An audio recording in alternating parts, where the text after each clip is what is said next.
So that's me. I've packed up my camp and I'm ready to go. I just thought I'd take my sweet time this morning because the weather's so good and I'm ahead of schedule by about 10 miles. So yeah, it's just been nice, like drying out all my gear and sorting everything out, making sure everything's in the right place again. Just like a little bit of housekeeping. So I'm gonna go to Portree now, but I've got to go down here and then hug the coastline by the looks of it. So I might do that. If not, I might just go over there. Who knows? Check it out.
Okay, so I'm back in Portree now. Just recharged my phone and patched up my feet. My left foot was covered in blisters from all that bog, and the seal skins like got all wet on the inside when I left them out. So needed to do that. So I'm back in the square. This is where I got the bus from like 2 or 3 days ago. And I just need to go to the gear shop. This is just over there. Really cool guys that work in there. I'm gonna see if they've got some like Cliff bars and some hiker meals and things like that. And then I'm gonna go to the co-op and get a couple of bits, and then I'm good to go. I've got like 13 miles until I get to the Bad Step Junction, and then it's a further 4 miles along the Bad Step. So it's a bit of an alternate, but I was told if the weather's good, then don't miss out on the Bad Step because apparently it's amazing. So basically got like 17 miles today. It's about midday and should be good to go. Hopefully not as boggy, and hopefully the weather stays like this. It's absolutely stunning weather. I just got out of the gear shop Inside Out, and they really kindly gave me a new buff which has their logo on it, and it's based on the Skye Trail, so that was really kind of them. And they've got everything in there that you need, from like gas and socks, food. They're a really good hiking shop, really nice guys. Definitely go into Inside Out, especially if you're stopping by on the Skye Trail and you need a few little bits, they'll sort you out as well. So yeah, Inside Out. Right, that is me done in Portree. I think that's how you pronounce it now. I've been pronouncing it. So this bus driver who dropped me off in Portree, he pronounced it Portree. So, okay, I was like, that's probably how you pronounce it. And then the guys in Inside Out, they were like, no, you can just say Portree. It's fine. Like, that's probably how you pronounce it anyway. So, there you go. That's how you pronounce it. Portree. So, I've got a bit of a road walk now, and then I veer left towards the coast. And then kind of go through some traily bits, and then it's a 6-mile road walk to Sligachan, and then from Sligachan I'm going to get to the trail junction which goes to the Bad Step. So when I said I was going to try and do the Bad Step today, they looked at me like, are you going to push 17 miles? 13? No. Are you going to push 17 miles today? I was like, yeah, I can do it. But time is getting on, so I'm going to get to the junction near the Bad Step and then see how I'm getting off time. Should be fine. If not, I'll just camp there and then do the Bad Step tomorrow. And that's it.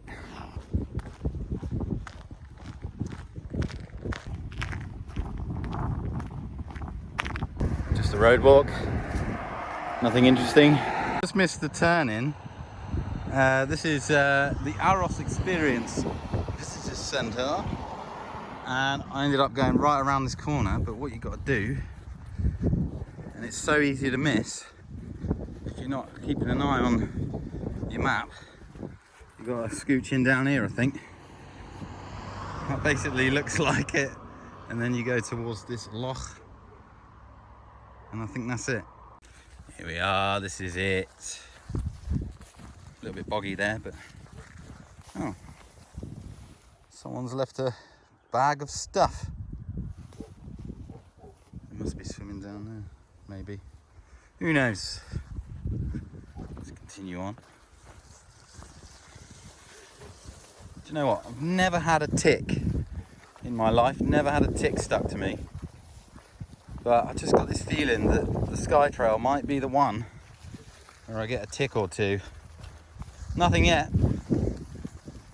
We will see. Gosh, again, it's like really overgrown. A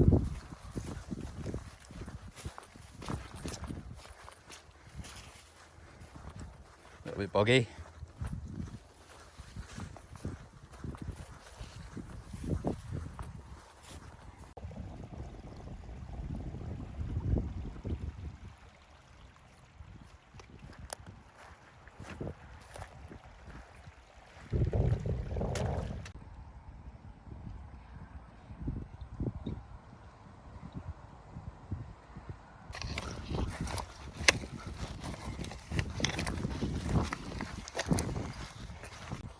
Just got to this loch and then got down to where the loch meets the path, and there's these fishermen there, and the amount of rubbish that's just been left down there's like old wellies, old fag packets, and just so much plastic rubbish. I don't know if it's been left by the fishermen or by other people, but it's not very pleasant. Anyway, here's my view.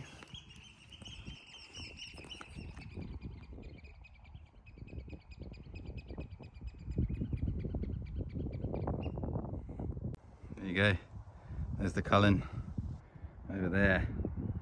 Someone tell me if it's Cuillin or Cuillin, I'm not entirely sure.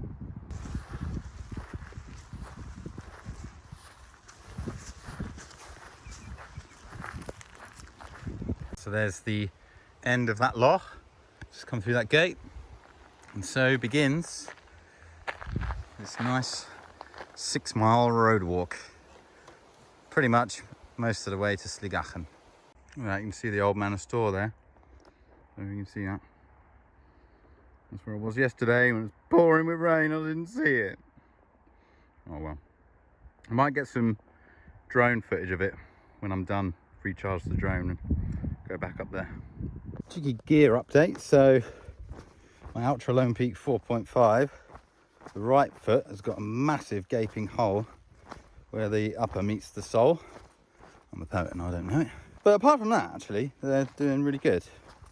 And it's probably due that I get a new pair. Sealskin socks. Now, when you first put them on and they're completely dry, they are fantastic.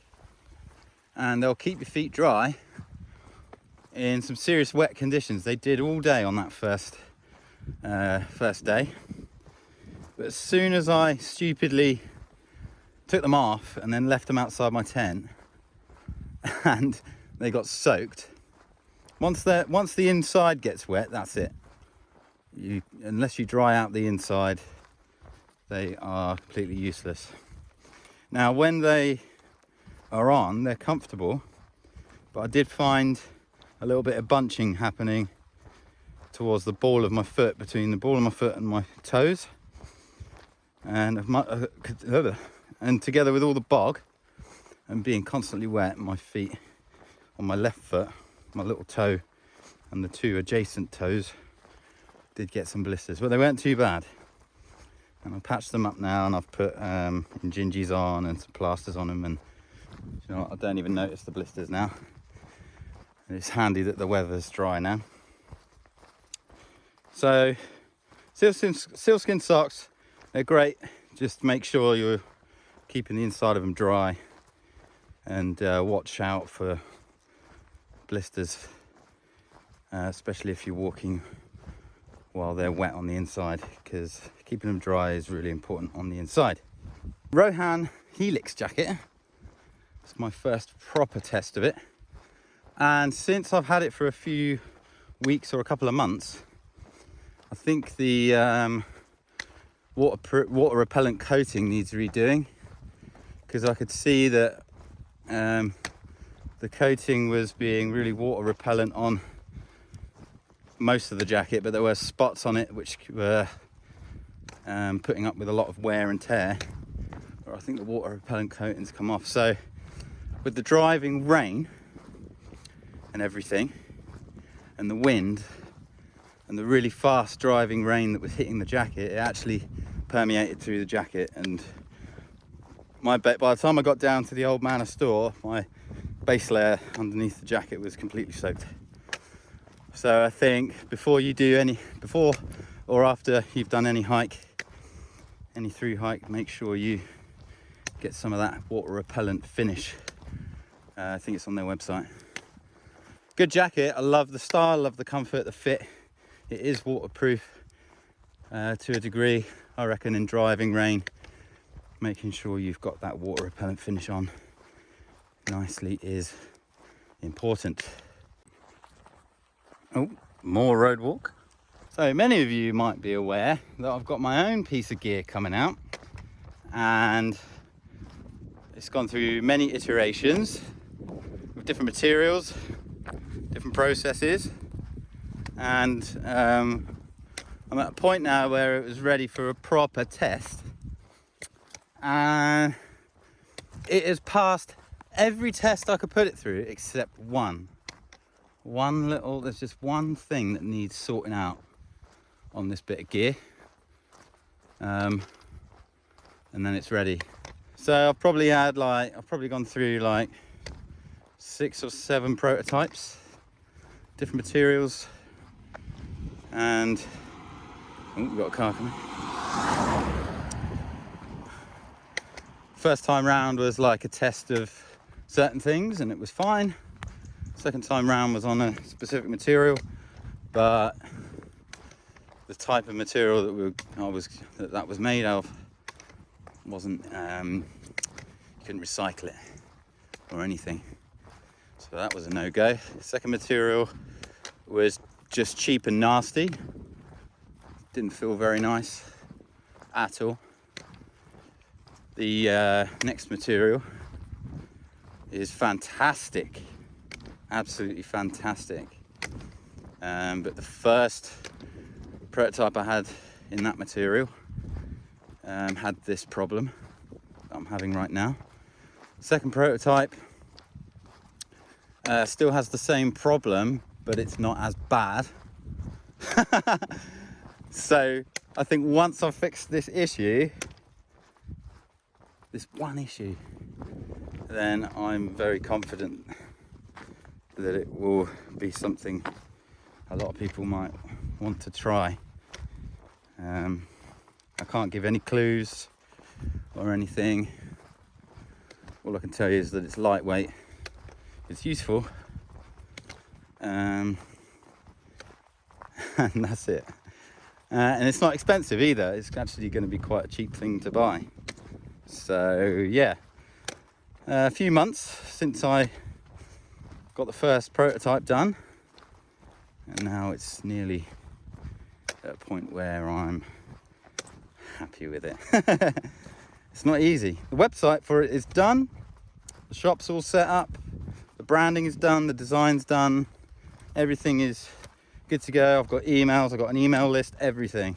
So yeah, together with my new website and this other product and its website, I've also just got a few videos for it to make and photographs of it to take once it's finished, and I will be hopefully launching it by the end of August.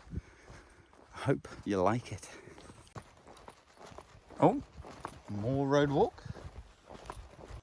Oh, more road walk. Just come over the brow of a hill. I hadn't seen the mountains for a while, and they all of a sudden look so much closer. Until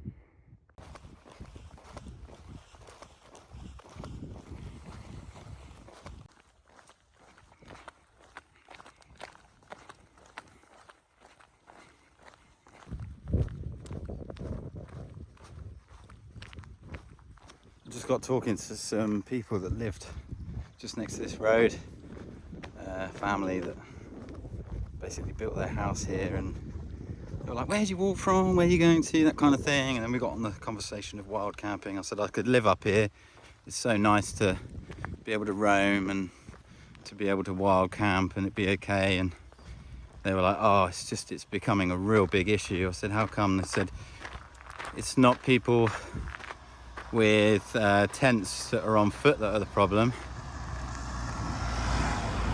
It's people in camper vans that are all coming up to spend longer periods of time here and live in their camper vans, and they're just leaving wherever they've been parked in absolute tatters, like dumping their sewage in rabbit holes and animal dens and things like that, and leaving like toilet roll and everything like that here. It's just disgusting. So it's stuff like that that really gets to me. And when you hear locals that are just so nice and welcoming, and the Scots are so happy to have this modern way of thinking so that you can roam the land and wild camp, it's people like that that are doing all of this nasty mess and destroying really beautiful spaces like that. That one, it's terrible for the environment and it's bad for the land, and two, it's just going to ruin everything for everyone like us that really respects everything and practices leave no trace, packs out what they pack in, all of that. I haven't left a single piece of rubbish or anything. Everything I've taken with me, I've taken out and put in the bin and recycled it. So the only thing you will see of me is a little flattened bit of grass where I've pitched my tent, which then springs up after a few hours in the sun. So yeah, this is the end of the road. Now I've just got to head up there a little bit, and there's a footpath. I'm going to walk along the footpath to Sligachan. And I've got beautiful mountain views to the left of me. It's going to be great.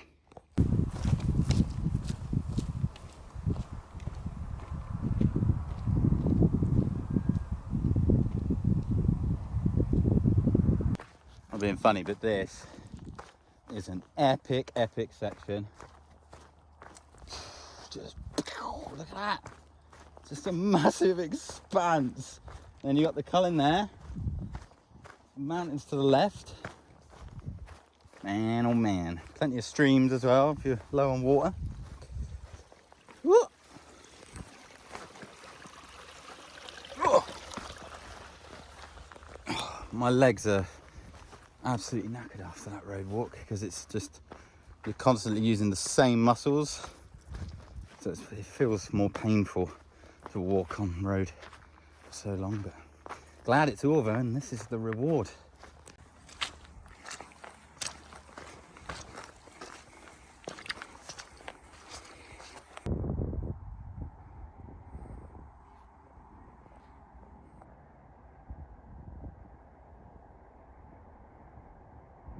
So I just found this like little pool with a waterfall. I'm gonna have to get in.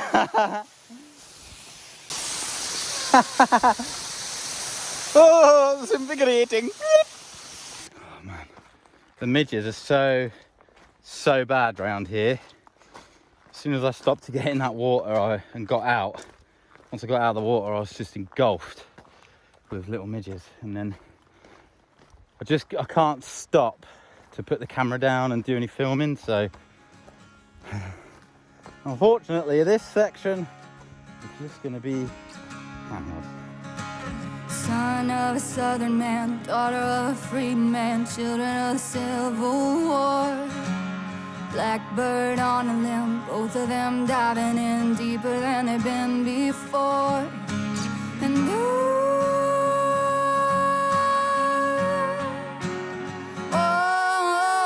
down a red dirt path, covering their tracks, strangers in the light of day. Can't fight it, can't stop, and if they get caught, it's gonna be hell to pay. So baby, meet me down by the Roanoke River, where the cool dark water meets the full moonlight. If we can sneak away, maybe we could be together. Can't nobody stop love tonight. So baby, meet me down by the Roanoke River, where the cool dark water meets the full moonlight. If we can sneak away, maybe we could be together. Can't nobody stop love.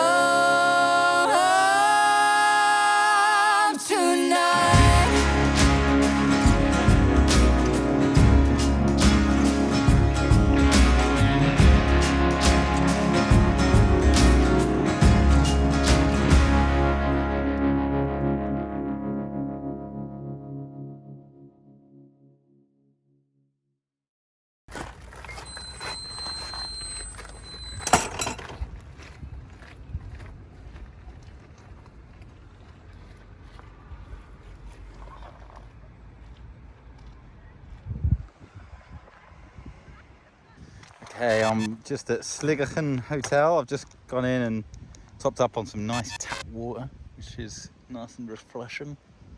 This is the gateway to the Cuillin. There. And it's about 6:30. It's getting a bit late, so I'm thinking I'm going to press on until I find a suitable camp spot somewhere up there and then call it a day. The midges are really out in force today, and all the tourists that are around here with families just like walking around swatting and itching because they're just getting attacked by the midges. So yeah, that's me, gateway of the Cuillin, onto a campsite. Oh, there's someone camped there by the looks of it. I think I'm going to camp a little bit further up. So yeah, that's it.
Here we go, this is what the midges are like.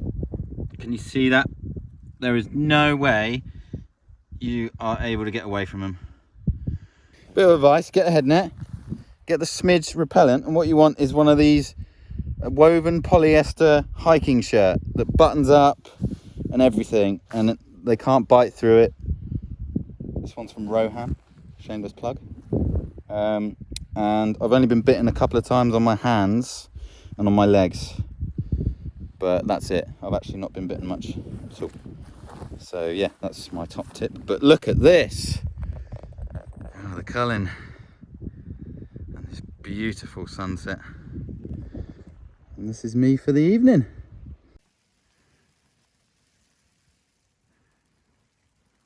While we've got this infestation of midges like I've never seen before, let's have a look at the map. So I've basically today done the whole of section C. So if we look at here, this is where I was camped last night, just on here. And I popped it down, walked along the coastline, which is a really nice little walk, a little bit boggy, but there was some stepping stones most of the way, and saw some other tourists coming by, and one of them didn't want to get her trainers wet and muddy, and I was just like, yeah, get the trainers muddy. Anyway, got the drone out here, got a nice shot of Portree, and then restocked everything at the co-op and went to Inside Out, the hiking store. Did spend long there, had a little sarnie, and that was about it. Brushed my teeth in the public toilets. I don't know when the public toilets are open till, but they seem to be open all the time. And then it was a nice bit of road walk down to here, and just before you hit this bend, you can miss it so easily. There's like a little nook which is really overgrown, and then you pit through there, and then you come down to this kind of looks like an estuary kind of coming out, and then you walk away along there, and it's like a really pebbly beach kind of thing, really rocky beach. And then it's a 6 mile long road walk, but I'll tell you what, that road walk wasn't too bad, because you get fantastic views of the Old Manor store way off in the distance. So if you're looking that way, you'll see the Old Man where you've been. And let's go down all the way to the end of the road walk. So you get to this road walk, and the GPS kind of tells you to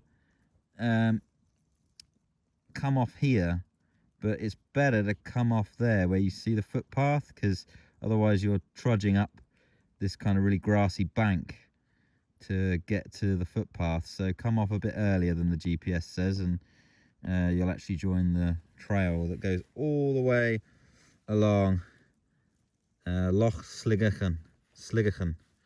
Anyway, around here somewhere, like around here, this is where I went for a dip underneath the waterfall, which is fantastic after a really hot day. That's what you want.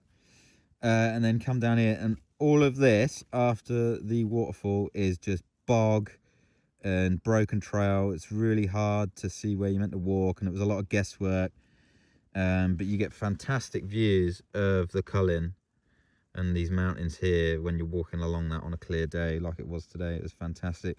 I walked through the campsite that was closed, refilled my water at the Sligachan hotel, and then carried on walking. This is all a nice footpath, walking all up, but as soon as I got to here, the midges were all in force, and they've been like this all afternoon and into the evening, and now I'm camped somewhere around here.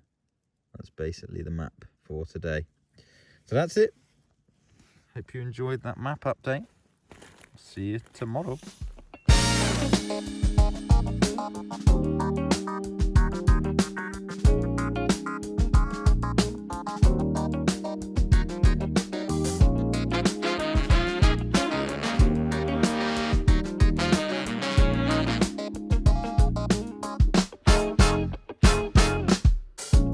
You said you wanna play your game,